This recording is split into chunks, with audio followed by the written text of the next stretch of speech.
हेडलाईनचे प्रायोजक आहेत पिंपरी चिंचवड एज्युकेशन ट्रस्टचे पिंपरी चिंचवड विद्यापीठ पुणे।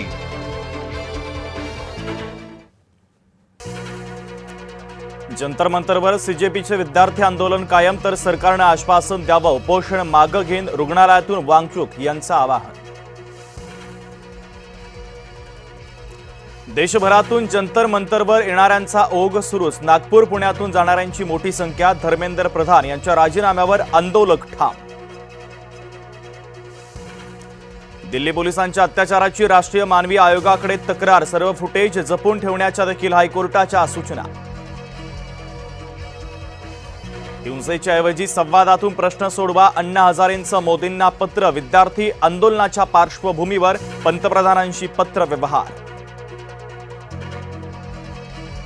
दिल्लीमध्ये पुन्हा एकदा राडा, संसद मार्गावर पुन्हा दगडफेक, एसीपी सह 3 पोलीस कर्मचारी जखमी, तर पोलिसांचा लाठीचार्ज, अश्रू गॅसचा मारा। धर्मेंद्र प्रधानांच्या राजीनाम्यावर नड्डा आणि राहुल गांधींचा आरोप प्रत्यारोप, काँग्रेसच्या काळामध्ये सर्वाधिक पेपर लीक झाल्याचा नड्डांचा दावा।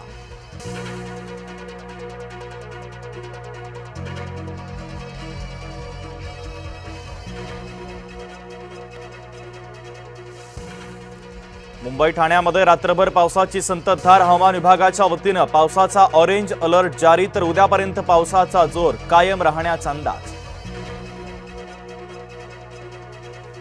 महाड शहरामध्ये ढगफुटीसारखा पाऊस, जोरदार पावसानं जनजीवन विस्कळीत, करंजखोल रस्त्याला नदीचं स्वरूप। विदर्भामध्ये रिमझिम पावसाची हजेरी, पिकांना नवसंजीवनी मिळणार, तर खरीपाच्या पिकांना मोठा दिलासा।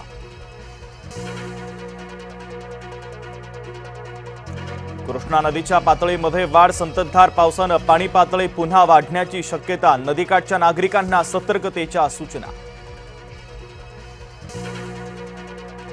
शेतकरी कर्जमाफीची अंमलबजावणी सुरू, पहिल्या टप्प्यात 7.5 लाख शेतकरी लाभार्थी।